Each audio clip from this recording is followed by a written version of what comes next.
যদি আবারও কোনোভাবে আপনাদের অধিকারের উপর আঘাত আসে, সবার আগে আমরা জিয়ার সৈনিকেরা আপনাদের পাশে দাঁড়াবো ইনশাআল্লাহ।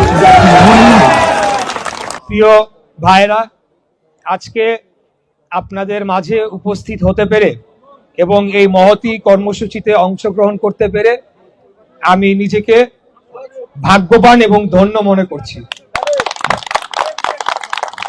আজকে খুনি হাসিনার পতনের পর আমরা মুক্ত আকাশের নিচে আমাদের রাজনৈতিক কর্মসূচি করতে পারছি, আমাদের মনের কথাগুলা আমরা বলতে পারছি এবং আমরা দেশকে নিয়ে একটা নতুন সম্ভাবনা দেখছি।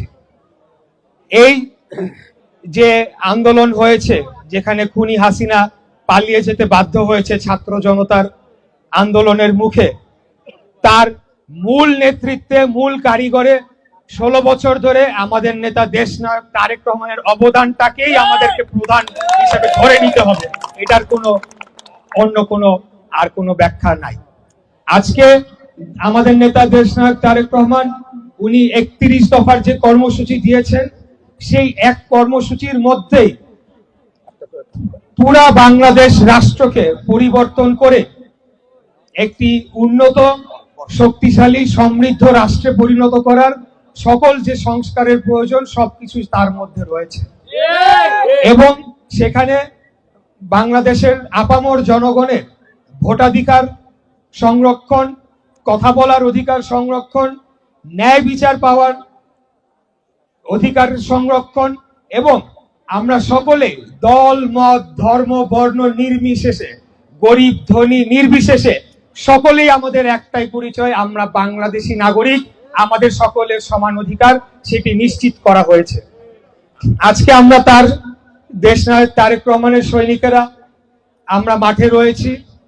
আমরা আপনাদের কাছে প্রতিজ্ঞা করতে চাই যে অতীতে বিভিন্ন রাজনৈতিক, আওয়ামী লীগের যারা রাজনৈতিক নেতারা ছিল, আপনাদের সামনে বিভিন্ন সময় বিভিন্ন প্রতিশ্রুতি রেখেছেন, বিভিন্ন ধরনের ওয়াদা করেছেন, কিন্তু আসলে তারা নিজেদের পকেট ভারী করেছেন, বাংলাদেশের রাষ্ট্র সম্পদ লুটপাট করে বিদেশে পাচার করে দিয়েছেন।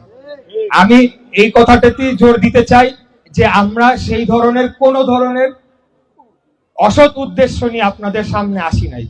আমরা এসেছি আজীবন আমাদের জীবনটাকে, আপনাদের জীবনযাত্রার মান উন্নয়ন, আপনাদের অর্থনৈতিক উন্নয়ন এবং এলাকার উন্নয়ন সাধিত করার জন্য, আমাদের জীবনকে উৎসর্গ করার জন্য এবং সেটি জানানোর জন্য আপনাদের সামনে এসেছি। এবং ইনশাআল্লাহ আমৃত্যু আপনাদের পাশে থেকে এই এলাকার উন্নয়ন, জনগণের উন্নয়ন এবং যদি আবারও কোনোভাবে আপনাদের অধিকারের উপর আঘাত আসে, সবার আগে আমরা জিয়ার সৈনিকেরা আপনাদের পাশে দাঁড়াবো ইনশাআল্লাহ।